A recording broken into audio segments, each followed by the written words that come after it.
ये सुनते हैं एपीजे अब्दुल कलाम द्वारा लिखित पुस्तक तेजस्वी मन का हिंदी ट्रांसलेशन का दूसरा चैप्टर, हमें हमारा आदर्श दो। गांधी जी के कथन हैं, इंसान अक्सर वही बनता है जो वह अपने बारे में सोचता है। यदि मैं यह सोचने लगूं कि मैं कुछ नहीं कर सकता, तो मैं वाकई कुछ भी नहीं कर सकूंगा। लेकिन जब मुझे यह विश्वास होगा कि मैं कर सकता हूँ, तो मुझमें वह करने की योग्यता भी आ जाएगी जो शुरू में मेरे पास नहीं थी। यह कथन है महात्मा गांधी जी का। मैं खास तौर से युवा छात्रों से ही क्यों मिलता हूँ? इस सवाल का जवाब तलाशते हुए मैं अपने छात्र जीवन के दिनों के बारे में सोचने लगा। रामेश्वरम के द्वीप से बाहर निकलकर यह कितनी लंबी यात्रा रही। पीछे मुड़कर देखता हूँ तो विश्वास नहीं होता। आखिर वह क्या था जिसके कारण यह संभव हो सका? महत्वाकांक्षा। कई बातें मेरे दिमाग में आती हैं। मेरा ख्याल है कि सबसे महत्वपूर्ण बात यह रही कि मैंने अपने योगदान के मुताबिक ही अपना मूल्य आंका। बुनियादी बात जो आपको समझनी चाहिए वह यह है कि आप जीवन की अच्छी चीज़ों को पाने का हक रखते हैं। उनका तो ईश्वर की दी हुई है।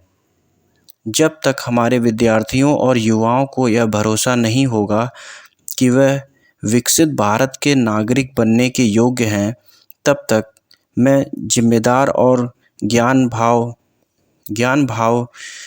नागरिक भी कैसे बन सकेंगे? विकसित देशों की समृद्धि के पीछे कोई रहस्य छिपा है। विकसित देशों की समृद्धि के पीछे कोई रहस्य नहीं छिपा है। ऐतिहासिक तथ्य बस इतना है कि इन राष्ट्रों, जिन्हें 8G के नाम से पुकारा जाता है, के लोगों ने पीढ़ी दर पीढ़ी इस विश्वास को पुख्ता किया कि मजबूत और समृद्ध देश में उन्हें अच्छा जीवन बिताना है। तब सच्चाई उनकी आकांक्षाओं के अनुरूप ढल गई। मैं यह नहीं मानता कि समृद्ध और अध्यात्म एक दूसरे के विरोधी हैं या भौतिक वस्तुओं की इच्छा करना कोई गलत सोच है।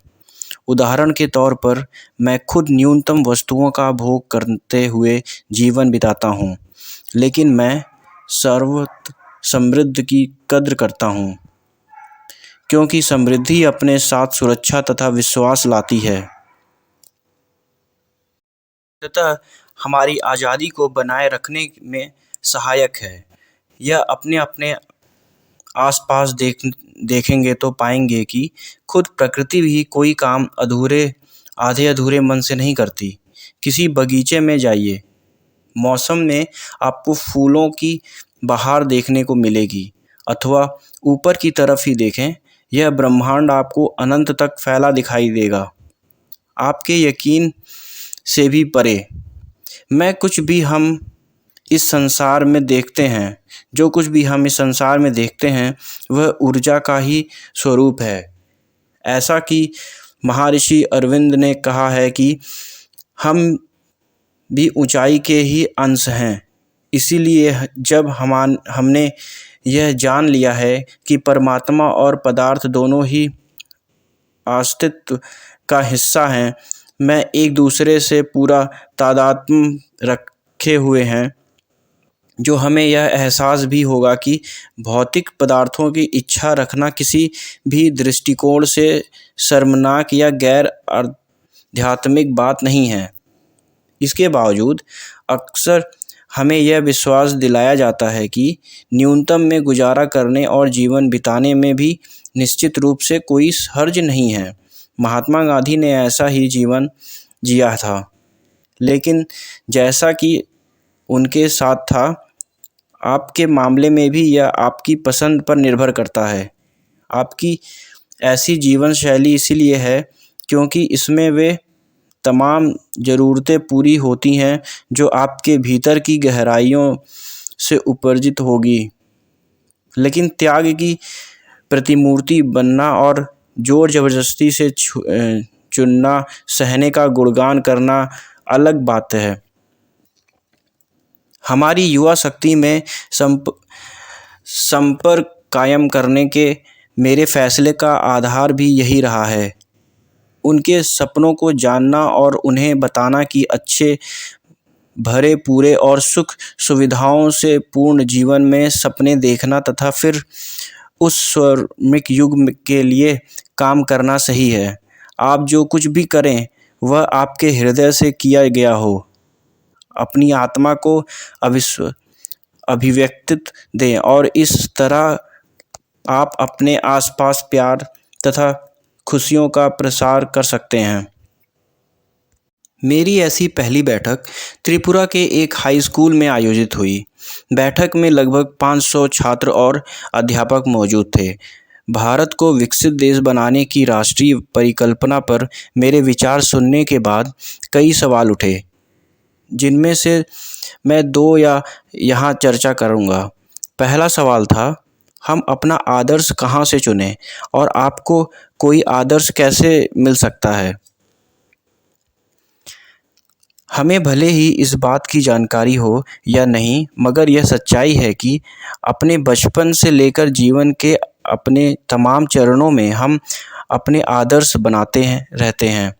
मैंने उनसे कहा, जब आप बड़े हो रहे होते हो तो एक ख़ास उम्र तक, मसलन 15 साल तक, आपके सर्वोत्तम आदर्श आपके पिता या माता अथवा आपके अध्यापक हो सकते हैं। मेरे जीवन में विचार से ये ही वे लोग होते हैं जो उस अवधि में आपका अच्छा मार्गदर्शन कर सकते हैं। मैंने वहाँ उपस्थित अध्यापकों और अभिभावकों से कहा कि उनके ऊपर बहुत बड़ी जिम्मेदारी है। व्यक्तिगत रूप से भी मेरा मानना है कि किसी भी बच्चे का सार्वभौमिक मूल्यों पर आधारित संपूर्ण विचार और विकास इन लोगों के माध्यम से ही होता है। मेरे अपने घर में जब मैं बड़ा हो रहा था तो अपने माता पिता को हर रोज़ 5 बार नमाज अदा करते हुए देखता था और देखता कि अपनी साधारण माली हालत के बावजूद वे हमेशा ज़रूरतमंद लोगों की मदद किया करते। मेरे अध्यापक श्री शिवरसु ब्रह्मण अय्यर ने ही मेरे पिता को इस बात के लिए तैयार किया कि पैसे की तंगी के बावजूद मुझे पढ़ाई जारी वे मुझे स्कूल पढ़ने भेजें। हर अभिभावक का यह बात के लिए राज़ी होना महत्वपूर्ण है कि वे अपने बच्चों को नेक इंसान बनाने की कोशिश करें, ज्ञानवान और परिश्रमी इंसान।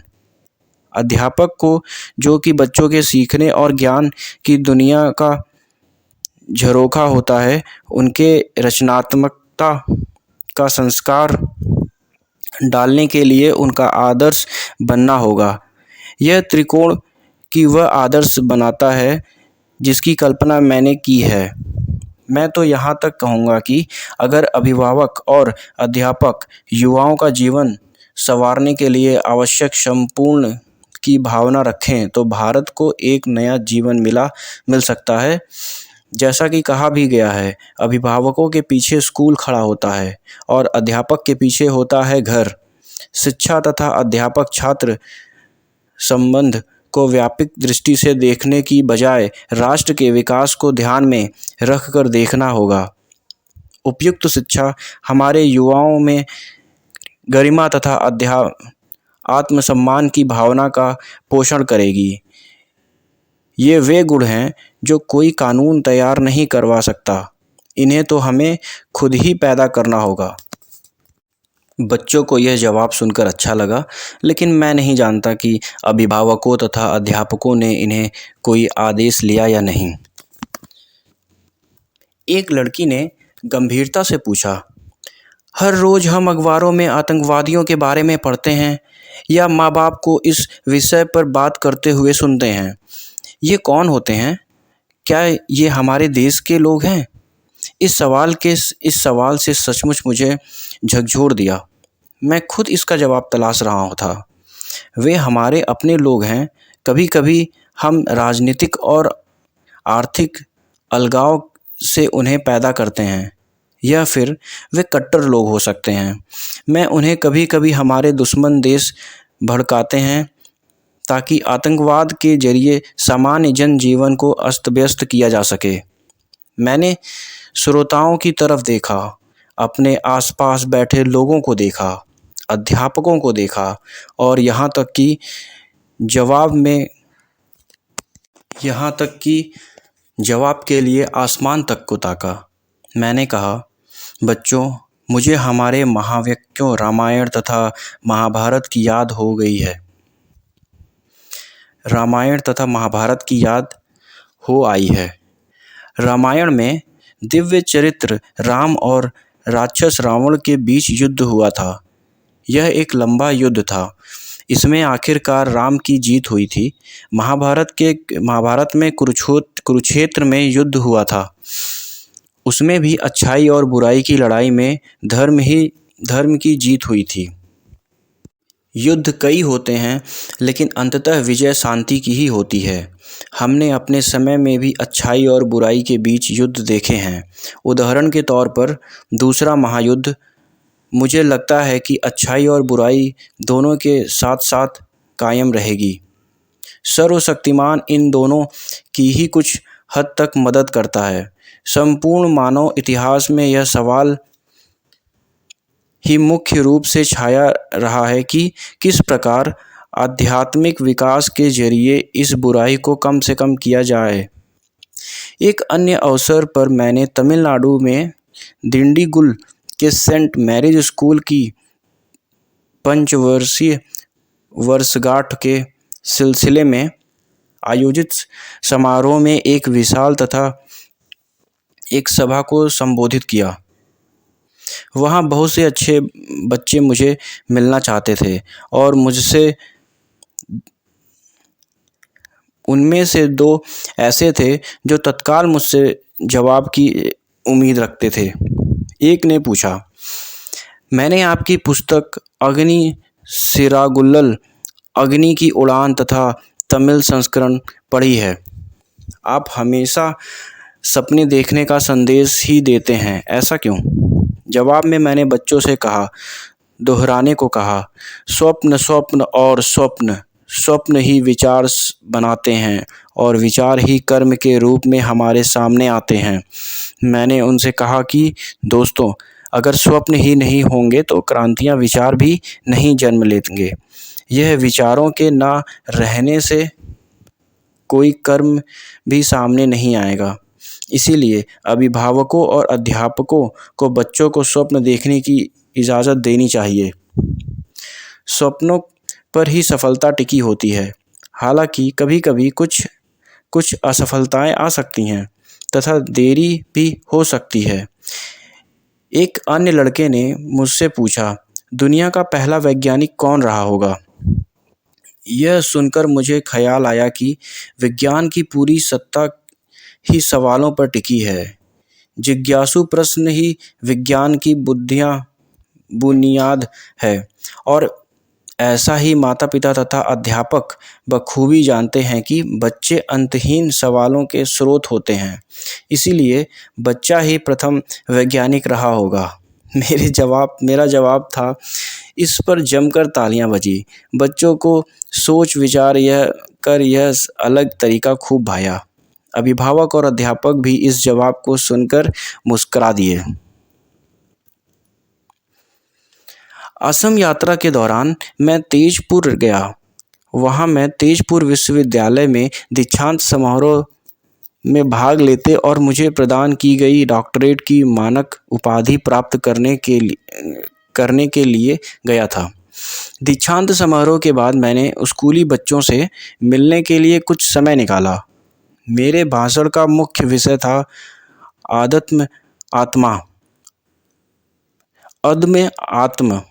आत्मा। मेरा भाषण पूरा होते ही युवाओं ने मेरे ऑटोग्राफ लेने के लिए मुझे घेर लिया। हस्ताक्षर देने के बाद मेरे सामने दो दिलचस्प सवाल आए। पहला सवाल था कि ब्रह्मपुत्र नदी का पानी, जिसमें ज़्यादातर बाढ़ आई रहती है, राजस्थान तथा तमिलनाडु जैसे पानी की कमी वाले राज्यों को क्यों नहीं दिया जा सकता? सिर्फ बच्चे को ही ऐसा विचार सूझ सकते हैं, बड़े होने पर तो ज़्यादातर असंभव ही दिखाई पड़ता है। यह सवाल इतना ज़बरदस्त था कि मैं अवाक रह गया और मुझे पूरा भरोसा था कि प्रधानमंत्री तक इस सवाल का जवाब नहीं दे पाएंगे। अब इस बच्चे को कैसे समझाएं कि नदियां राज्यों का विषय है और हमारे राज्य अपने नदी जल को लेकर हमेशा लड़ते झगड़ते रहते हैं। जो नदियां कभी ना कभी उन्हें समृद्ध बना देती हैं, उनका पानी फ़िलहाल तो समुद्र में गिरकर बर्बाद हो रहा है और कमोबेश हर साल बाढ़ ला रहा है। आखिर जवाब कैसे दिया जाए? मैंने कहा, इंडिया विजन 2020 में युवाओं से यह अपेक्षा की गई है कि वे विभिन्न राज्यों की नदियों को आपस में जोड़कर महान अभियान शुरू करें। निजी तौर पर भी मेरा मानना है कि युवाओं के पास सबसे शक्तिशाली उनकी उर्व मेधा होती है। उनकी खुली सोच की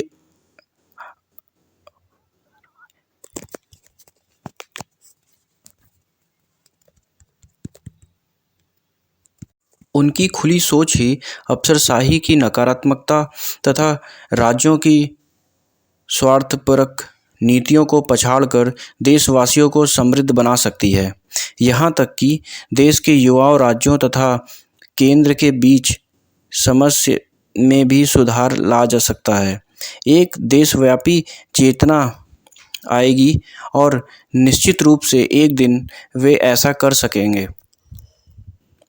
एक अन्य छात्र ने भी मुझसे ऐसा सवाल किया जिसका तत्क्षण कोई जवाब मेरे पास नहीं था। उसने पूछा, सर, किसी भी क्षेत्र में बड़े नेता हमसे बात करने के लिए नहीं आते। हम अक्सर टीवी पर प्रधानमंत्री को चेन्नई, लखनऊ, अन्य कई जगहों पर जाते देखते हैं, लेकिन वे कभी यहाँ नहीं आते। हम चाहते हैं कि वे यहाँ आए ताकि हम उनसे बात कर सकें। मैं देश के नेताओं के साथ संवाद कायम करने की उनकी उत्कंठा देखकर प्रभावित हुए बिना नहीं रह सका। मैंने उनसे कहा कि मैं जब दिल्ली पहुंचूंगा तो तुम्हारे इस विचारों की चर्चा नेताओं से करूंगा और उनके सपने ज़रूर पूरे होंगे और तुम्हारे सपने ज़रूर पूरे होंगे। बाद में मैंने इस घटना का जिक्र प्रधानमंत्री से किया। उन्होंने इससे सहमति जताई और कहा, बच्चे जब मुझसे बातचीत नहीं कर पाते हैं तो हो सकता है सुरक्षा दायरा ही इस अलगाव की वजह हो। मेरे विभिन्न क्षेत्रों के नेताओं से अनुरोध है कि जीवन के मकसद की अपनी समझ को बेहतर बनाने तथा बच्चों के बेहतर भविष्य के निर्माण के लिए उन्हें साथ मेलजोल बढ़ाएं। झारखंड राज्य के गठन के बाद मैं कई बार वहां गया हूं। जब मैं वहां गया, उन प्रचुर संस्थाओं को देखकर दंग रहे बिना नहीं रहा जिनका इस्तेमाल वहीं नहीं किया गया है। ऐसा किया जाए तो उससे राज्य के खजानों में कई गुना वृद्धि होगी। बोकारो स्थित श्री रामकृष्ण हाई स्कूल में मैंने लगभग 3000 बच्चों को संबोधित किया। उनकी बनाई पेंटिंग, खिलौने और अन्य सामान को देखकर उनकी प्रचुर रचनात्मकता को झलक मुझे मिली। उनके साथ बातचीत के क्रम में एक छात्र ने मुझसे पूछा, झारखंड में चारों तरफ हरियाली है, यहाँ वन, झरने, पहाड़ियाँ, लेकिन राजस्थान में रेगिस्तान क्यों है? इस सवाल को सुनकर मुझे वैसा ही एक अन्य प्रश्न याद आ गया जो असम में मुझसे पूछा गया था कि ब्रह्मपुत्र के पानी को तमिलनाडु और राजस्थान में क्यों नहीं ले जा सकते।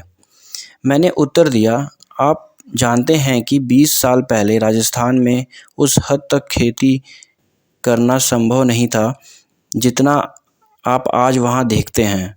लेकिन इंदिरा गांधी नहर बनने के बाद से वहाँ कई स्थानों पर कृषि संभव हुई। इंसान के लिए रेगिस्तान को भी उपजाऊ भूमि में बदलना संभव है। मैंने वही दोहराया कि जो मैंने असम की बच्चों से कहा था। भारत के लिए यह सबसे बड़ा अभियान होगा कि उनकी नदियों को इस प्रकार जोड़ा जाए ताकि पानी की कमी वालों राज्यों को भी पानी मिल सके। इस मामले में दूरदृष्टि की ज़रूरत है। जब आप बड़े होंगे तो हो सकता है कि इस राष्ट्र के पुनर्निर्माण के कार्य में ही और इन विचारों को साकार रूप देने वालों में आप भी हों। एक बच्चा बहुत ही गंभीर भाव चेहरे पर लिए मेरे पास आया और उसने कहा, सर, क्या आपका अग्नि प्रक्षेपास्त्र 7 समुद्रों को लांघकर अमेरिका तक पहुंच सकता है? मैं इस प्रकार इस विचार पर अपने तो थोड़ा हैरान हुआ। फिर कहा, हमारे लिए कोई भी देश दुश्मन नहीं है जो उस पर अग्नि का वार करें। खास तौर पर अमेरिका तो हमारा दोस्त है। अग्नि हमारी ताकत का प्रतीक है। वह यह दर्शाता है कि भारत के पास भी भरपूर क्षमताएं हैं। अपनी कटक यात्रा के दौरान मैंने स्वर्गीय न्यायाधीश हरिहर महापात्र के जन्मदिवस समारोह में भाग लिया। मैं वहां न्यायमूर्ति रंजन मिश्रा के निमंत्रण पर गया था।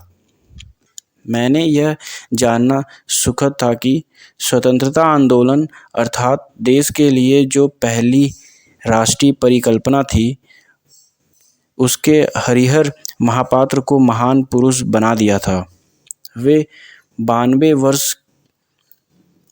वर्ष तक जीवित रहे और उन्होंने कटक नेत्र अस्पताल तथा उत्कल विश्वविद्यालय की स्थापना की एवं गरीबी मूल्यांकन के लिए कई स्तरों पर सतत प्रयास किया। उड़ीसा में प्रकाशित मेरी जीवनी भी वितरित की गई। मेरे भाषण के बाद युवाओं को भीड़ ने मुझे घेर लिया और कई सवाल किए। पहला सवाल था, सर, हमें बताइए कि आपकी वे पसंदीदा किताबें कौन सी हैं जिन्होंने आपकी सोच विकसित की। मैंने बताया, 4 पुस्तकें मेरे हृदय के काफ़ी करीब रही हैं। मैं उन्हें पढ़ना पसंद करता हूँ। पहली पुस्तक नोबेल पुरस्कार विजेता एवं दार्शनिक डॉक्टर एलेक्सी कैरल की लिखी मैन द अननोन है।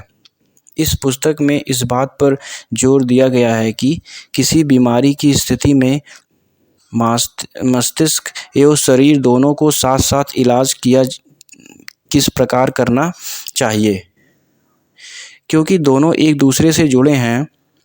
आप एक का इलाज करते हुए दूसरे की उपेक्षा नहीं कर सकते। खास तौर पर उन बच्चों को यह पुस्तक ज़रूर पढ़नी चाहिए जो डॉक्टर बनने की इच्छा रखते हैं।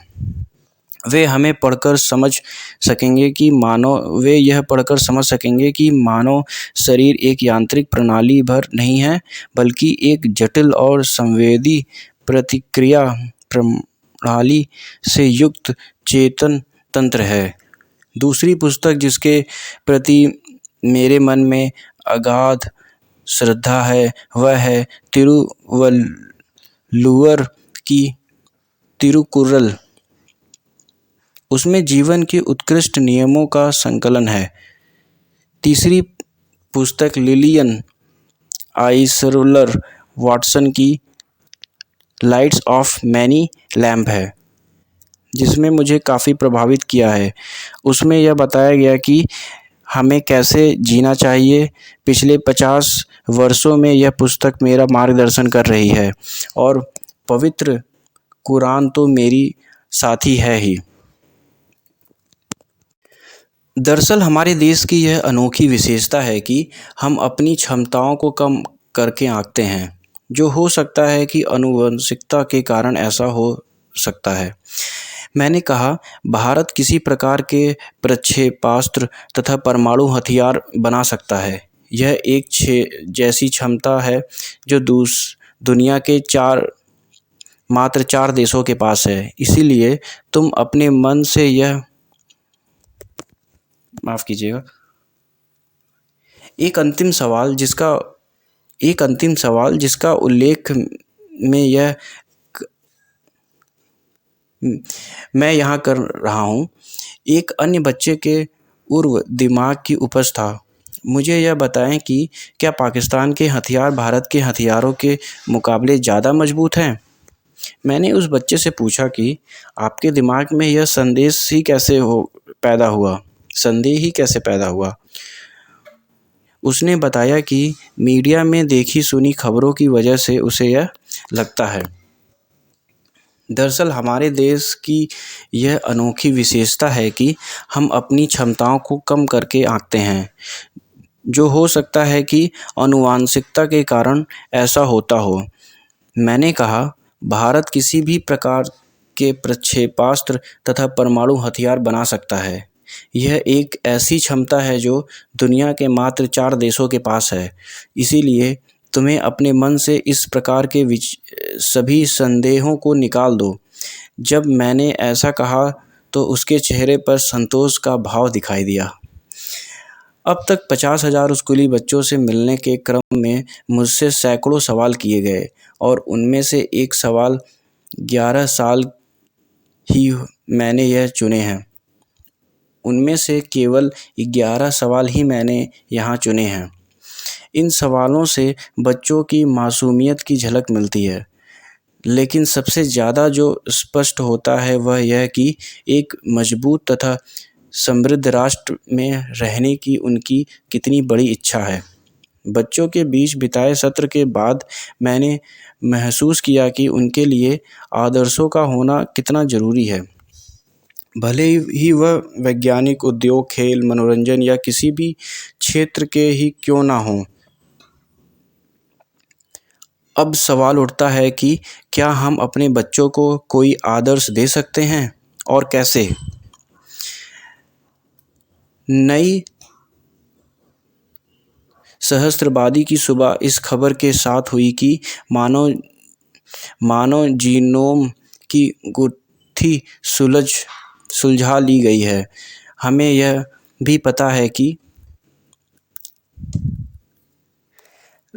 भी पता लग चुका है कि आज के मनुष्य के शरीर में जो 30,000 जीन्स हैं, यह जीन्स कमोबेश वैसे ही हैं जैसे कि लाखों वर्ष पूर्व पाषाण युग में हमारे पूर्वजों के थे।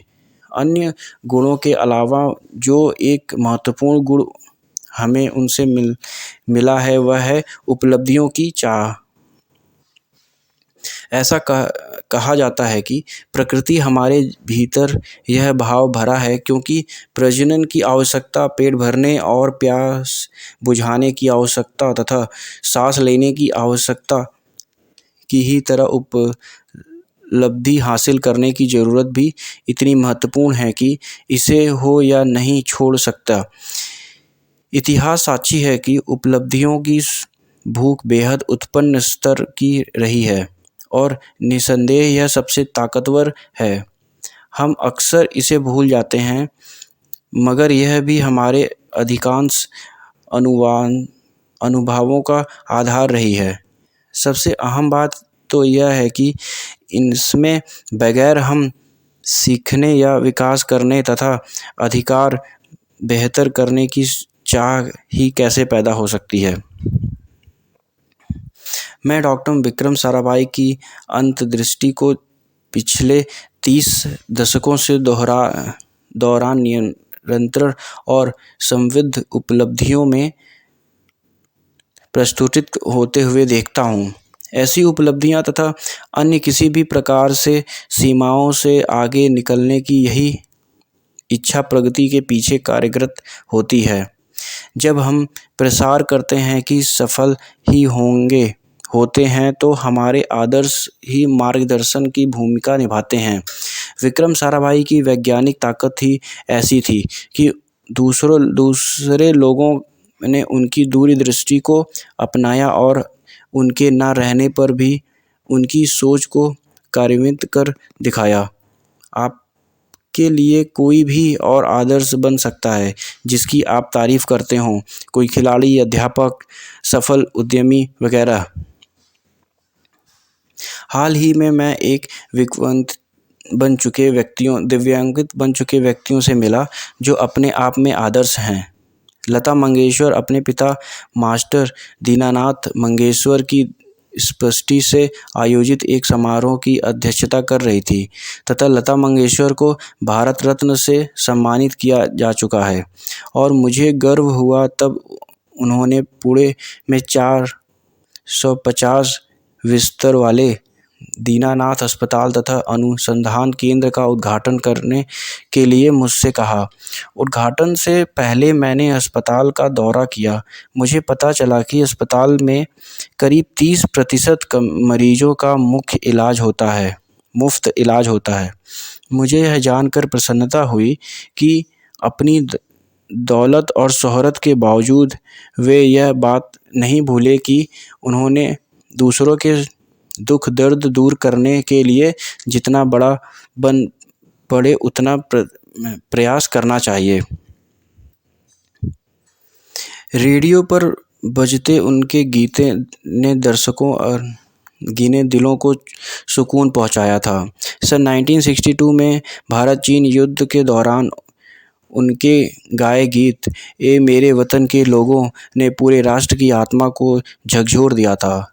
करोड़ों लोगों ने मन को छू लेने का काम गिने चुने लोग ही कर सकते हैं।